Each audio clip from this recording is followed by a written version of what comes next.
ভরতপুরের তৃণমূল বিধায়ক হুমায়ুন কবিরকে ফের কড়া বার্তা তৃণমূলের শৃঙ্খলা রক্ষা কমিটির। শুক্রবার বিধানসভায় হুমায়ুনকে নিজের ঘরে ডেকে পাঠান শোভনদেব চট্টোপাধ্যায়।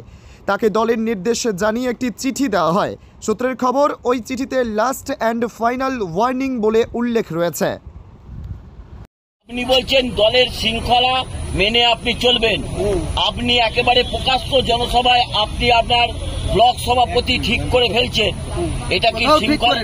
আপনি অ্যানাউন্স করেছেন, মঞ্চে দাঁড়িয়ে বলেছেন কোথাও ঠিক করেনি।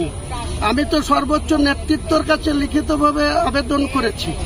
আজ পর্যন্ত দুটো ব্লক সভাপতি করতে 30 বছর কংগ্রেস করেছি। অতীশ বাবুর নেতৃত্বে করেছি, অধীর চৌধুরীর নেতৃত্বে করেছি।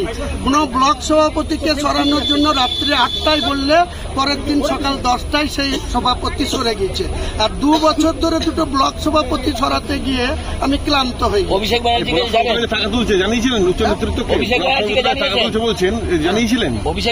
জানিয়েছিলেন? কোথায় জানাবো, কতবার জানাবো? অভিষেক ব্যানার্জিকে চিঠিতে জানিয়েছেন? হ্যাঁ, অভিষেক ব্যানার্জিকে চিঠিতে জানিয়েছেন? বললাম তো কোথায় জানিয়েছি না জানিয়েছি স্পেসিফিক তারা জানে। তাদেরকে প্রশ্ন করুন, তাহলে তারা স্বীকার করবে না স্বীকার করবে তাদের।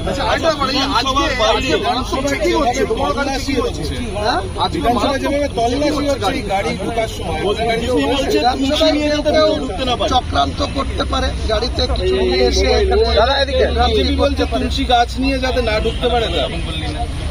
বিধানসভাটা তো তুলসী গাছের জন্য না, আর ঈদের নামাজ পড়ার জন্য না, কুরবানি করার জন্য না। বিধানসভাটা হচ্ছে আগস্ট হাউস। এখানে সংবিধান মেনে স্পিকারের আন্ডারে এখানে আমাদেরকে সবাইকে স্পিকারকে সম্মান দিয়ে চলবে। ঠিক আছে, চিঠি পরে করতে পারবেন। চিঠিতে তো আপনার হাতে তো একটা চিঠি ধরানো হয়েছে, লাস্ট ওয়ার্নিং বলা হয়েছে। হতেই পারে।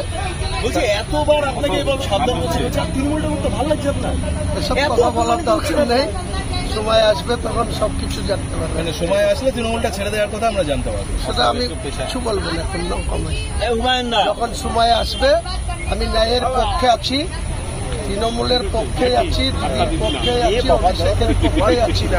কিন্তু যারা দিদি এবং অভিষেকের নাম নিয়ে জেলাতে যারা আস্ফালন করছে, তারা যে অন্যায় করছে তার সময় মতো যোগ্য জবাব